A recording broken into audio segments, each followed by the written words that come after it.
All right, what is up, y'all? So I'm gonna kind of do what I did last week, which is just kind of walk through a little composition I did. It's just you can see my screen. It's a short little guy, but conceptually still the same. Still kind of in the action adventure realm or world. I am utilizing a feature in Logic called folders here, which honestly Logic kind of sucks at how they think about folders, but I made it work. And so the thought process behind this composition, let me just play it for you real quick. This is layer 1.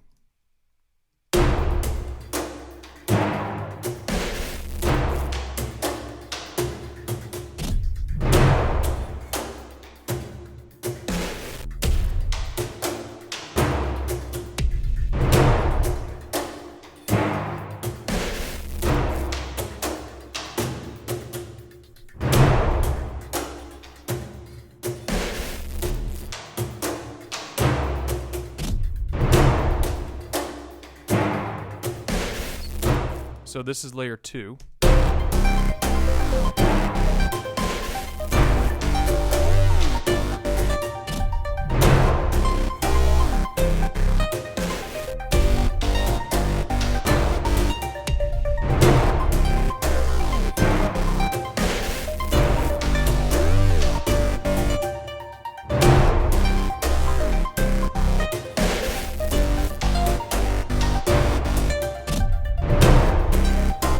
All right, so the thought, as I was composing this, I just kind of came to me, and so I went with it. But having layer 3 as almost a separate chord progression, but with the same drum beat underneath it, and so the way that we'll set it up in Fmod later is layer 1, layer 2 will be with each other, and then once layer 3 comes in, everything else from layer 1 and layer 2 fades away, and layer 3 comes in. And so let me play layer 3 for you. Here we go.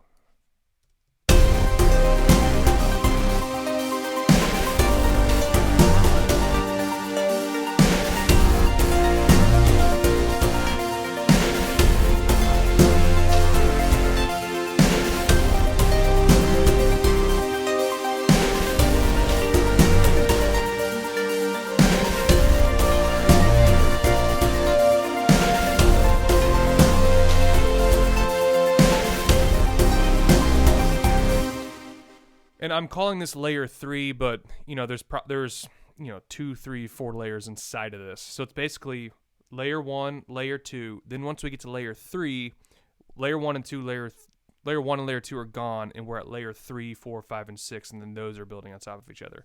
So the reason I wanted to do it that way is I wanted to have a chord progression that kind of ramped up a little bit. And so layer 2 is just a C minor to G minor progression.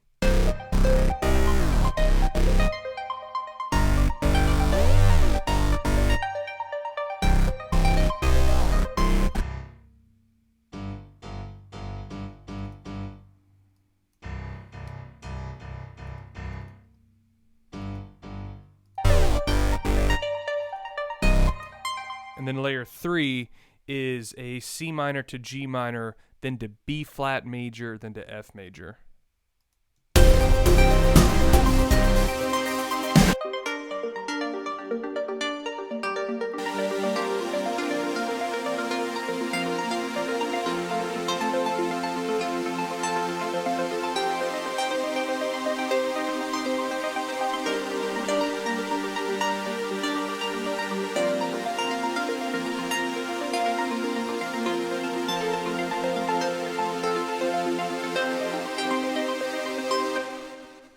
So, that's where I kind of landed. So I'm going to just kind of walk through it layer by layer and instrument by instrument. I've done a little bit of mixing, but not a whole ton, so I might spend a little bit of time working on that. Like normal, normal. More times than not, I'm kind of starting with the drum groove, just kind of the overall vibe and energy of what I'm looking for. So I'm starting with... What's happening?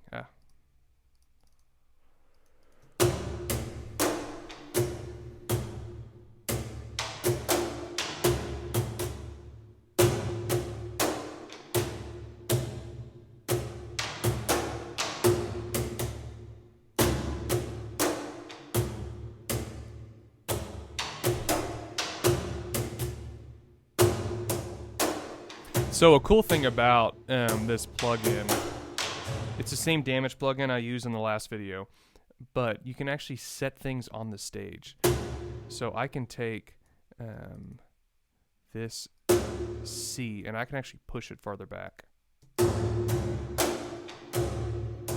If you can tell, it's a little bit farther back in the room, or I can bring it up in your face.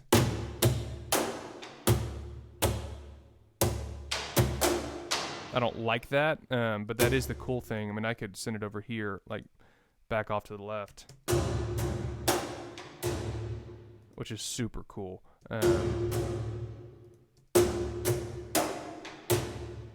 But to kind of give it some just not surround, but just a little bit of air to it, I'm going to take these and split them up.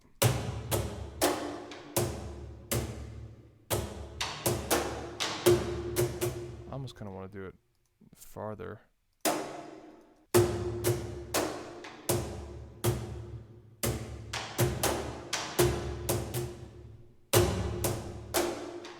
I like that.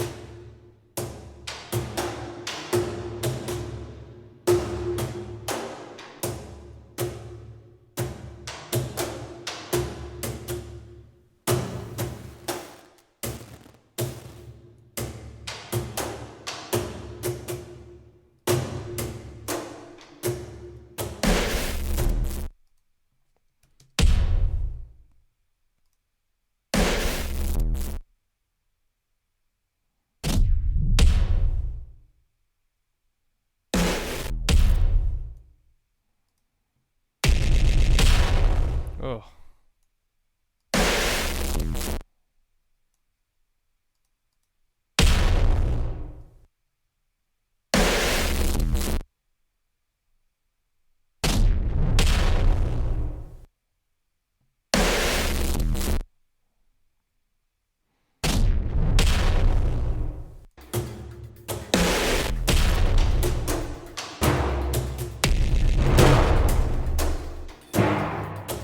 We got this loop here.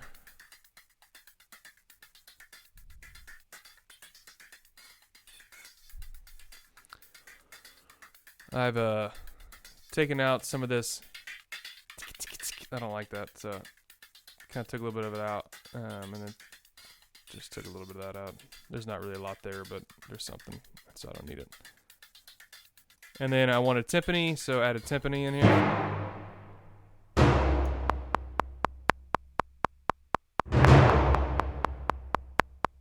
So with all that,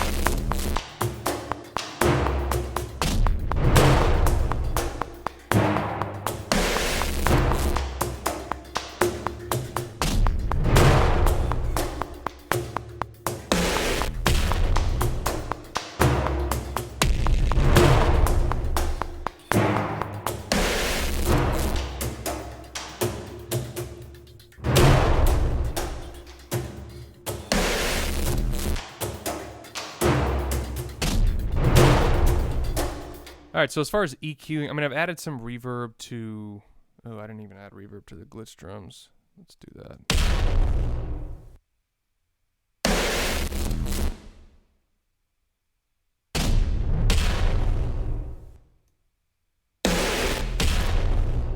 That makes a difference.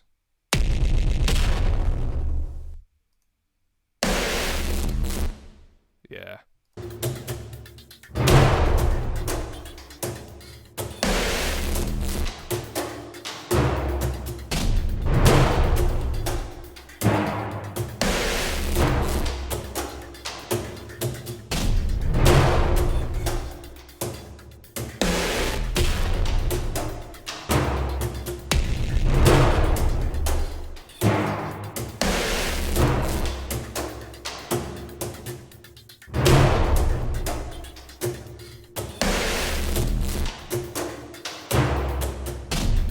All right, so the way I've kind of EQ'd some of these, the ethnic wood drums, kind of treating the glitch drums as more that kick-ish. So I've got a sub bass on it.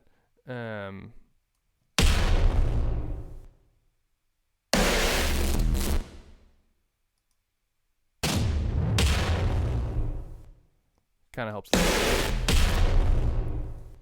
And then as far as the ethnic wood drums, I mean,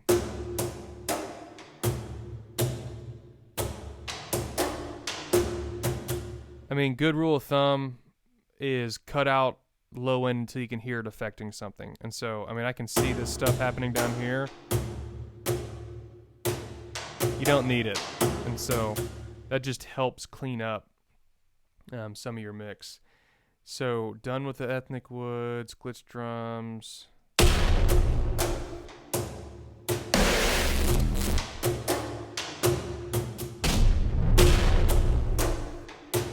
Cool. And yeah, I like that. And then throw in the loop.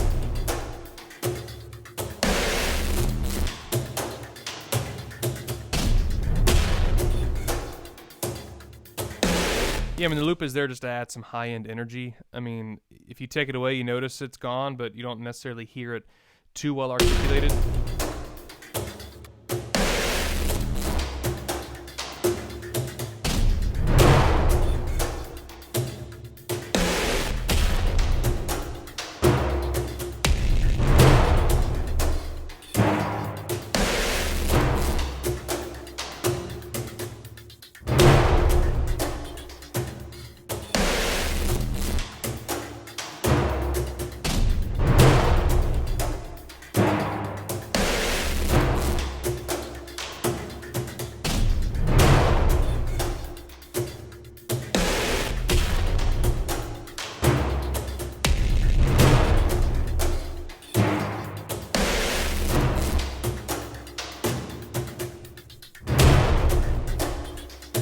Alrighty. Cool. So that's kind of the drum layer. Pretty straightforward. We get here into layer 2.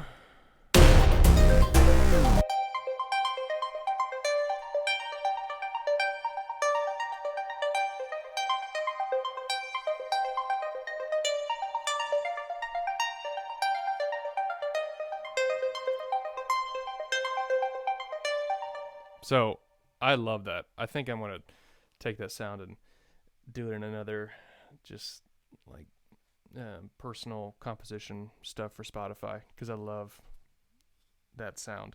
But yeah, so it's just, it's a preset plug and play time 1, which is just this Prophet 12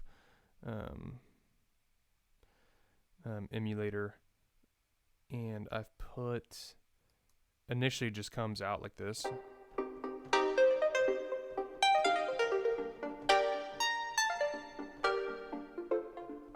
You get to play it in, but I threw an ARP on it. Actually don't like that accent. 1, 2, 3, 4, 5, 6, 7. 1, 2, 3, 4.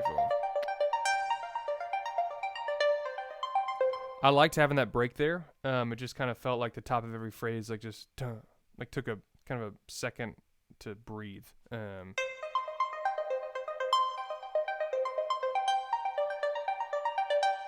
it's set to random, so each time it plays, it's different, which is kind of nice. Yeah, for those that haven't picked up, this is in 7/8. So, and you got this guy.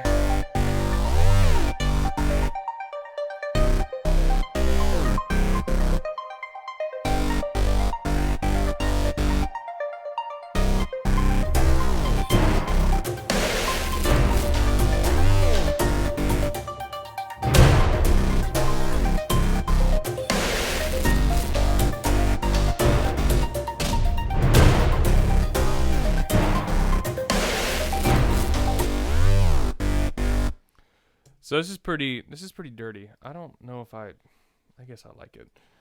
I might have picked something else in the moment, but it does have this cool glide on it. And so when you are hitting a note and holding it down and hitting another note, it'll actually glide up. And so you can hear that, like right here, you'll hear it. Actually, you'll hear it over here too. You'll hear it down right here, and then you'll hear it go up here.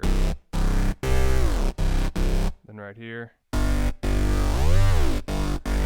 Super cool. And then I threw a sub bass on it because you can't go wrong with sub bass. And then I have a a gigantic, it's called the Giant actually, which honestly feels kind of weak.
So I actually took out, if you listen, the synth bass plays a note here.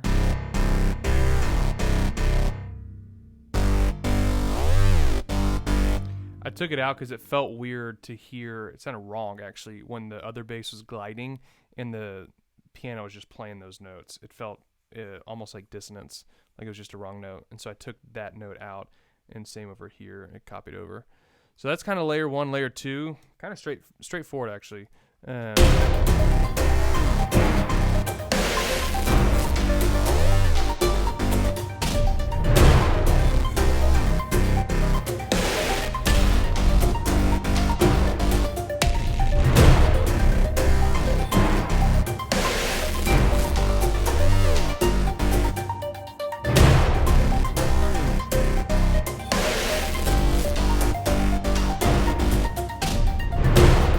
All right, and so then the thought is once we come out of that, we're into layer 3, and I'd probably have it set up something like this, where it's... Actually, let me play it for you one more time.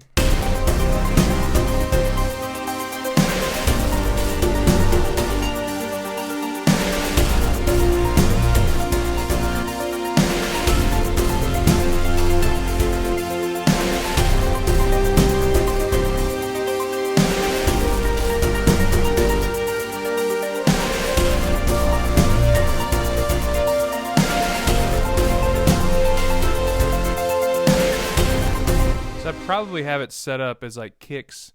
So here.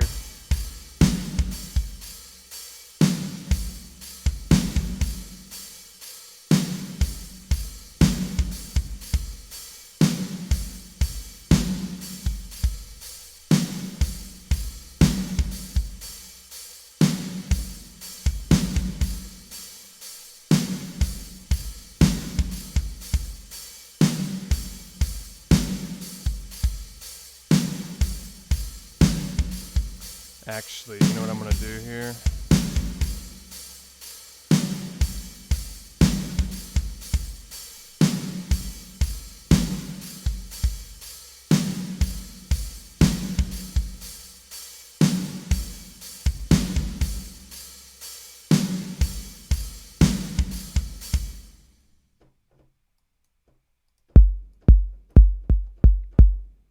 Ooh, maybe. That could be cool.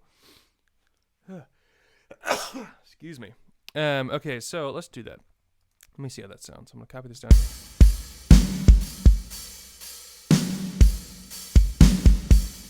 It's pretty hot.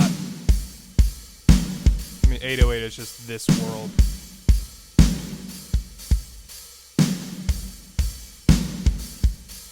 So it's kind of there. Just add a little bit of, I'll just call it let's call it 808 kick.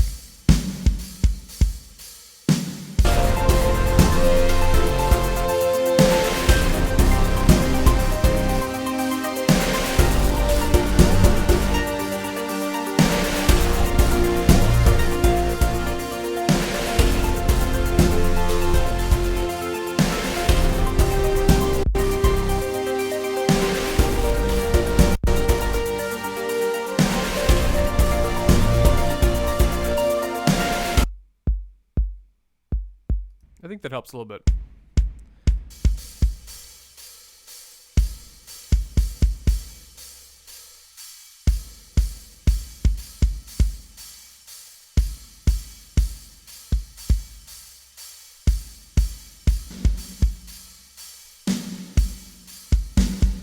So the cool thing about this snare drum plugin, or this Drum Lab plugin that I have on the snare drum, is it's basically taking a snare drum and applying it to every single note, and it's stretching it from the original note or the original sound to fit that key. So if I have like a C here and then I play B, A, G,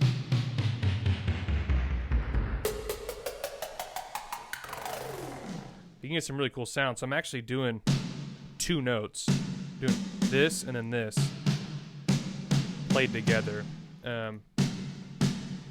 which I just liked. It sounded cool to me. I haven't done much to this.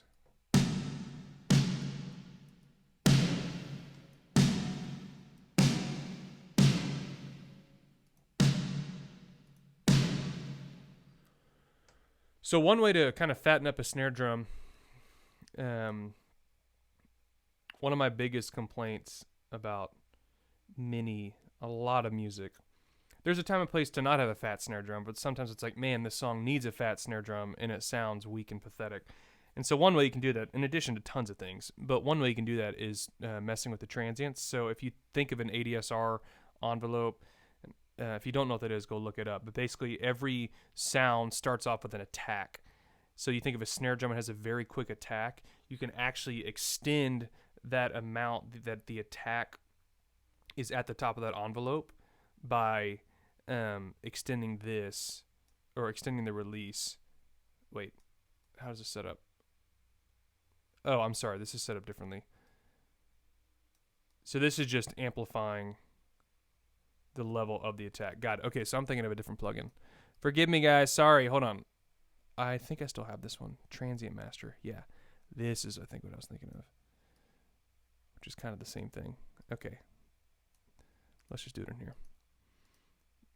Yeah, so go look up an ADSR envelope if you guys already haven't learned about that at some point. This is just increasing the attack, the actual top. It's making it louder, and then it's holding the sustain of the waveform longer. So you get a fatter snare drum sound that's a little bit longer than a very, very condensed sound. So let's do... So that's that, and then if I were to do this, take off.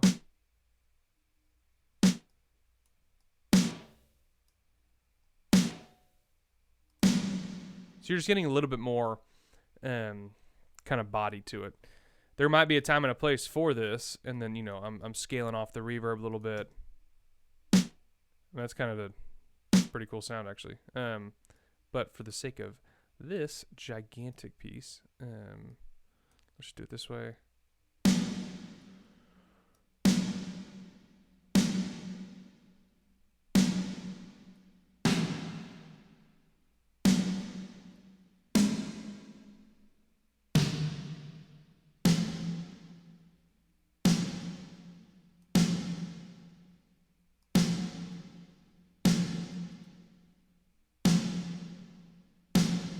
All right, and then I added in a second snare because I love adding in snares. I think I talked about this in my last video, but I love to add, like, you know, like I did with that 808 kick.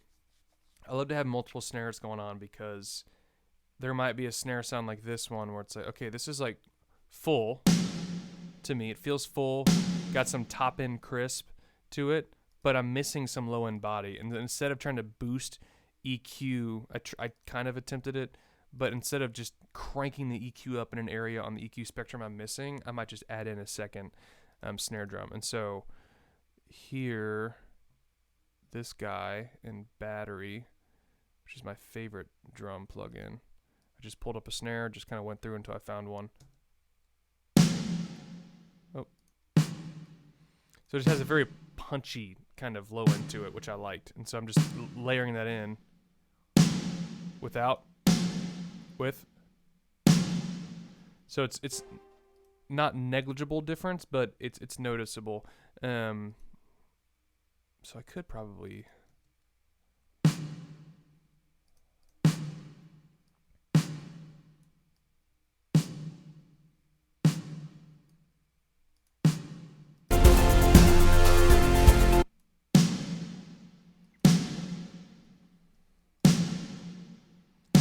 All right, so kit.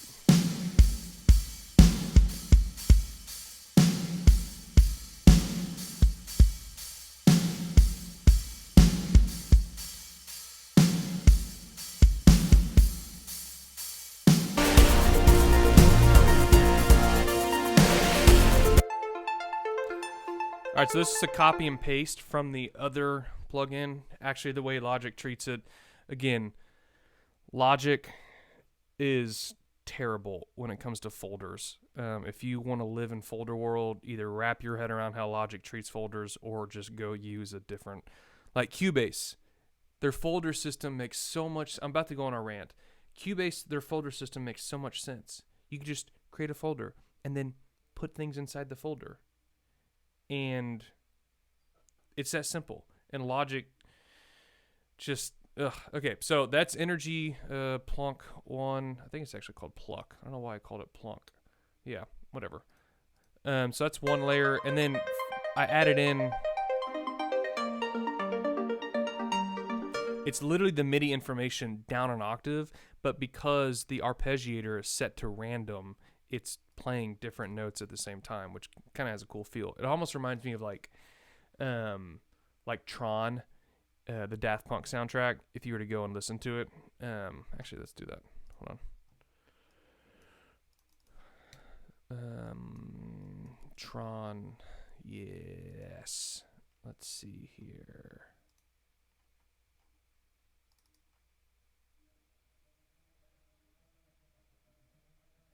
Oh, hold on. Haha. Sorry, guys. Calm down. It's okay.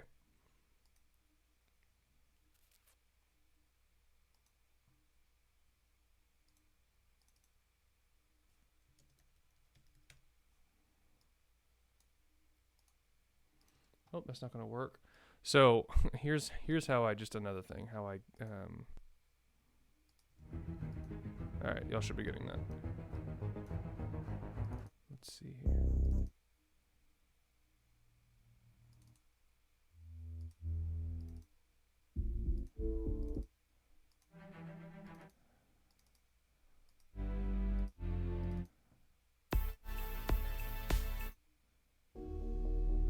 Oh, yeah, it's this one.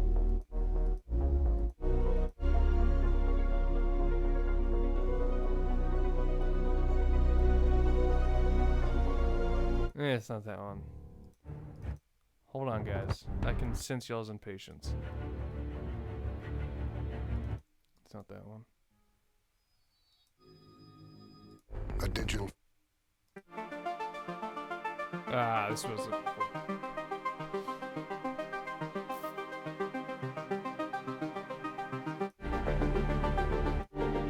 Anyways, that was a little side tangent. That reminds me of that.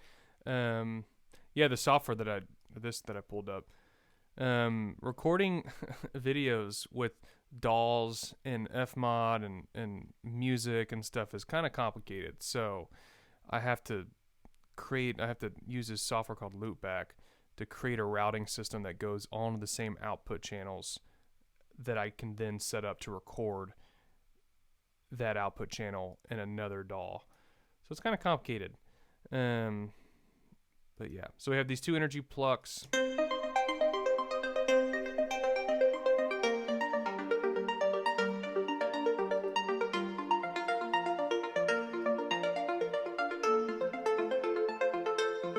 Which is super cool. I love that.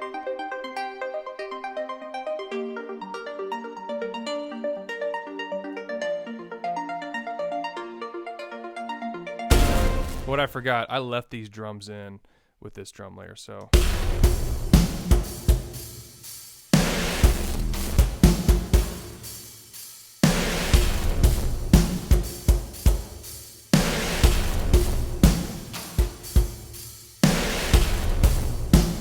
Yeah, so anyways, plucks, and then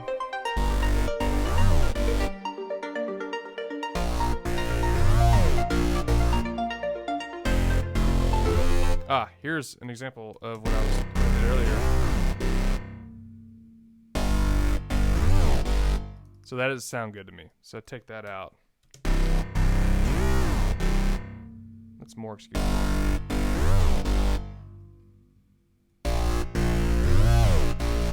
that's just wrong all across the board.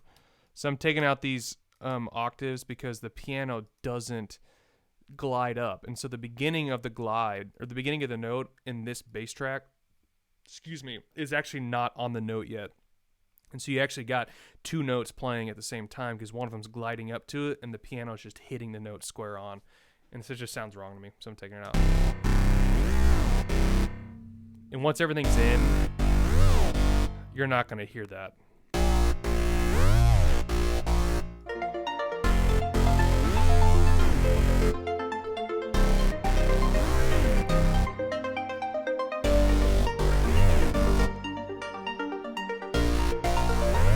All right, so something I've done with the bass and the kick, let me pull up the EQs for these guys. So, I talked about it, I think in the last video, but I'm basically carving out space and putting the other instrument in that space. And so we got kick, and then this. So the kick is living here. And then the bass is living here, so I've just done the inverse. And honestly, the bass is probably...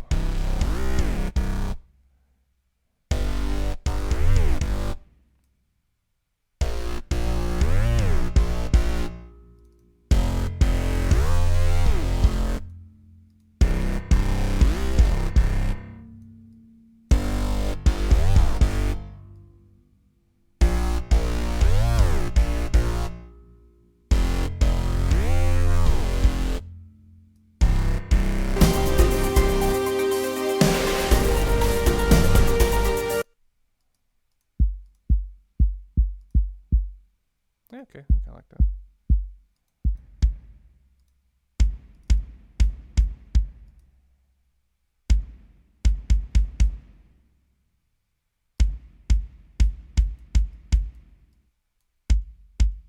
That's what I didn't like about that.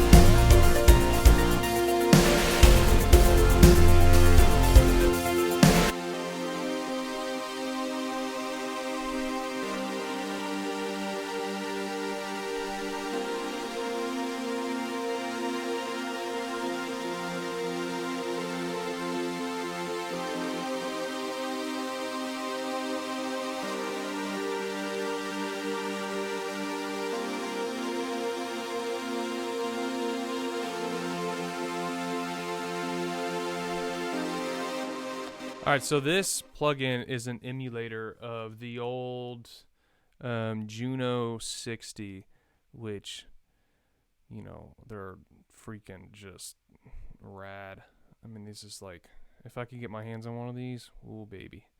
So this is an emulator of that. It sounds freaking dope. Yeah, I love this plugin. Throwing some reverb on it. And then I got an effect rack, this Sound Toys thing. So I've got a little crystallizer, which, we've talked about, but crystallizer basically... Actually, on this one, this is like the default crystallizer that when you drop it in, this is the first one that comes up. And as soon as I dropped it on, I was like, oh, I actually like the way this sounds. I don't need to tweak anything. So I just left it as is.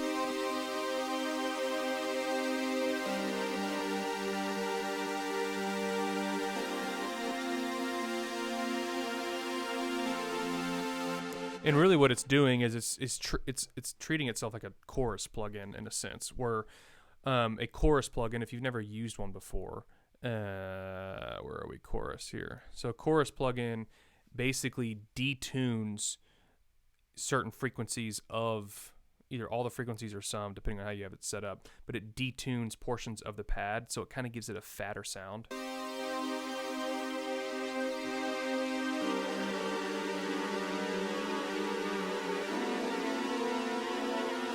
Right, that's way too much, but And even on this guy right here,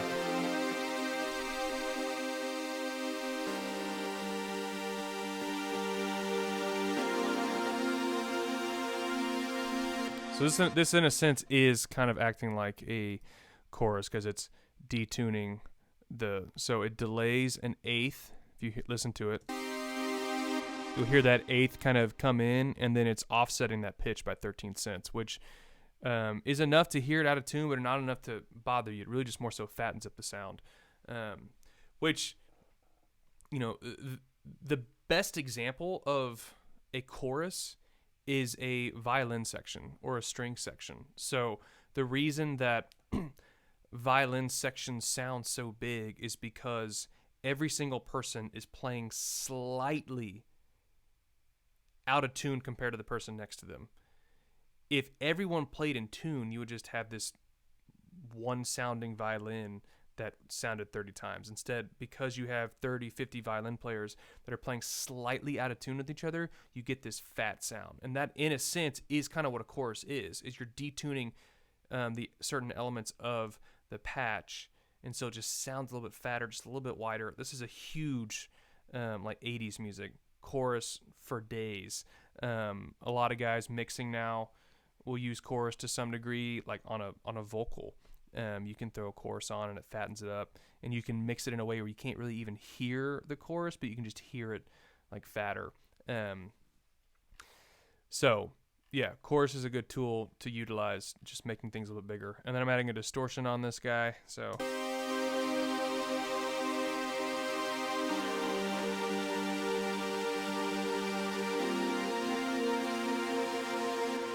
it's nasty. I love that. I've got this loop on here. It's just the high-end stuff.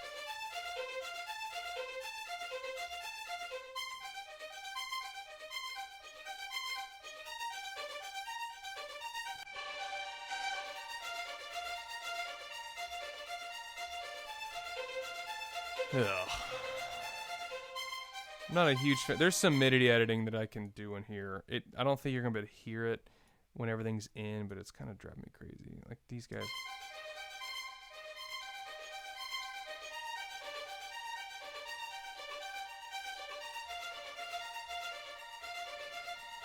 All right, let's do this because these guys are hard quantized, which I think that's what's bothering my ears, is it sounds so perfect that it sounds bad.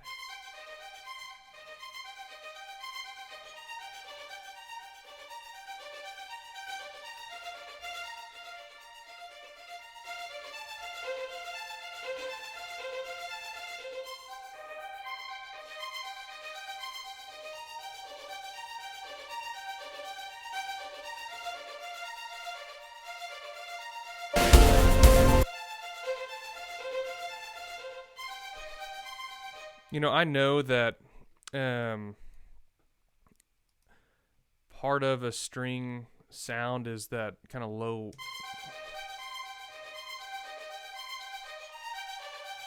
But in the mix, it's just not needed. So I'm just going to take it out. Why not? I'm not super pleased with the string sound. I think, like...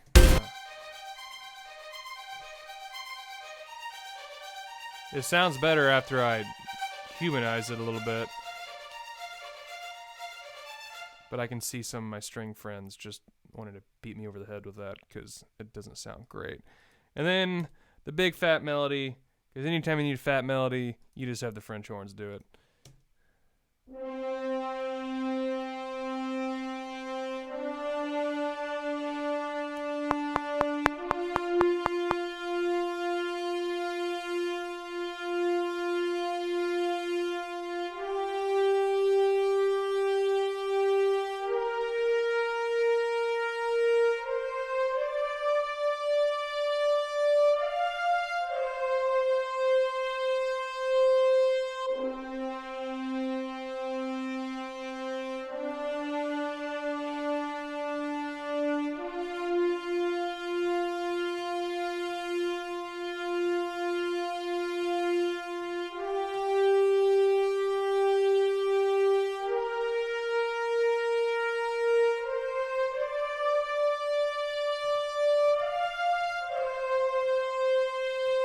So, you know, there's this is a cool plugin. I'm a huge Cinebrass fan. I mean, these guys are Cinesamples. I love this company. They make good products. I love their brass. They've got a good woodwind plugin, even though I don't think I've reinstalled that after I got a new computer, which is a miss for me. Oops. So I need to do that. I need to write that down. Do that later. Anyways, so wait, actually, I think I do have that installed. Hold on, guys. Bear with me again. Nope, I don't have it installed. What a miss for me. Okay. So I love Cinebrass. You can get in here and like do different plugins or different settings where they when they record it, they have different mics. So they have a mic like right up close, a roomy one, ambient, warm, very bright. It says JW, which stands for John Williams, because everything he ever does is he's got bright French horns.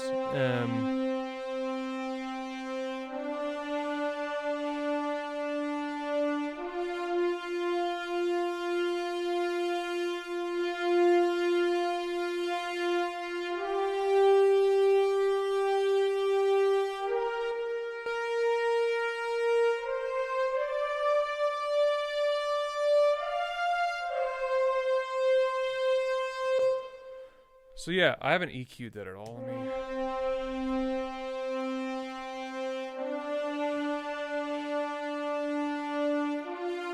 you know, I don't want to EQ that. That already sounds dope.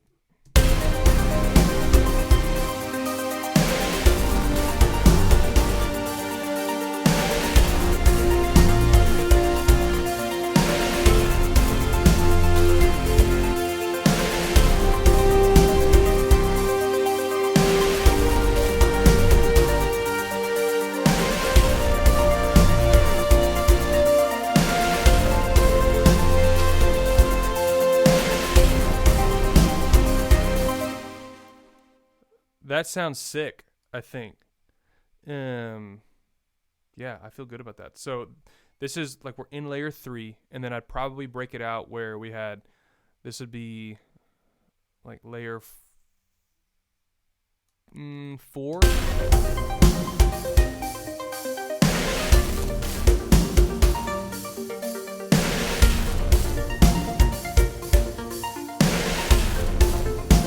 like layer 5.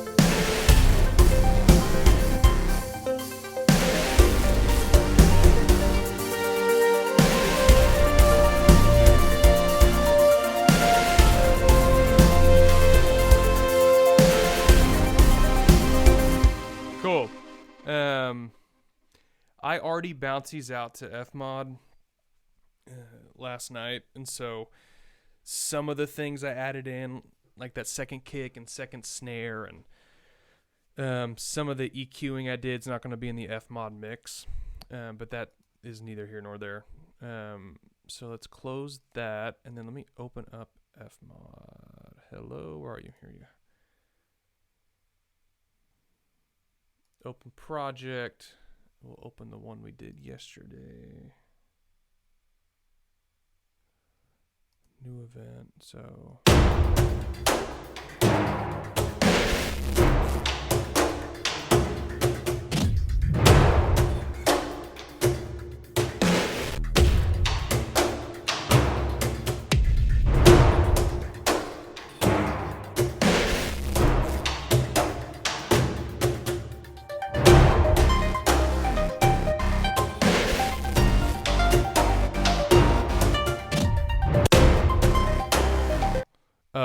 I probably should rebounce these. Don't bounce these as an MP3s because MP3s add a small, tiny amount of information at the end of tracks. That's like a split second of silence, so it's impossible for loopable stuff. That's my mistake. I was just trying to save disk space because I'm actually running low on disk space. But bounce your stuff as waves. Or AIFF files.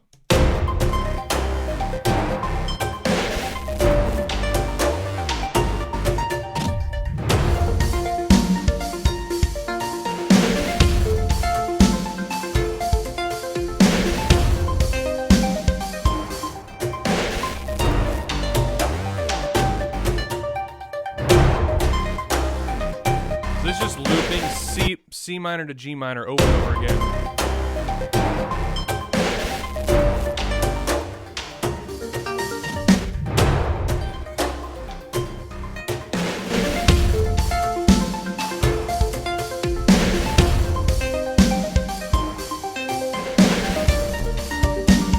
So now we're in layer 3, which is the new chord progression. I've kept some of the old drums from layer 1 in because it's not contradicting or clashing with what's in layer 3. And then I'm kind of fading out over time just to help with the transition.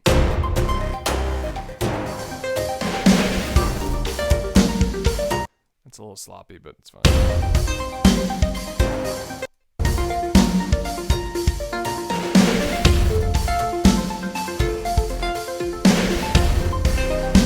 This is bass right here.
Oh, that's the wrong layer. I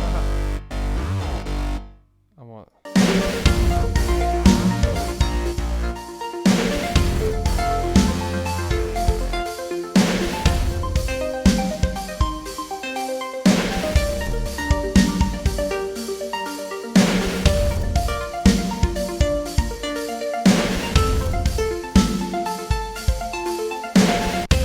And if I could go back, I probably would bounce one more layer with just that, like the ARP stuff, and then almost use that as like a closing layer.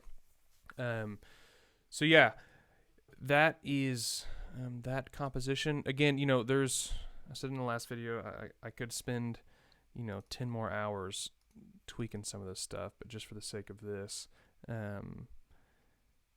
yeah, I never added a swell or any kind of like cymbal swell or anything, which is a miss. But yeah, that's kind of that. I'm not, like I said, I'm not a huge fan of Logic's folder system. It's just, it doesn't make sense in my head, and I've been using Logic for feels like 10 years now. And so, but that's not to say that Logic doesn't excel in tons of other areas, because I use it primarily. If I could go back, I probably wouldn't have done it this way. I would have just color-coded stuff out here in the main window, and just done it that way, which probably would have been visually easier to do. So, yeah, that is that. Thanks for watching, and let me know if you have any questions.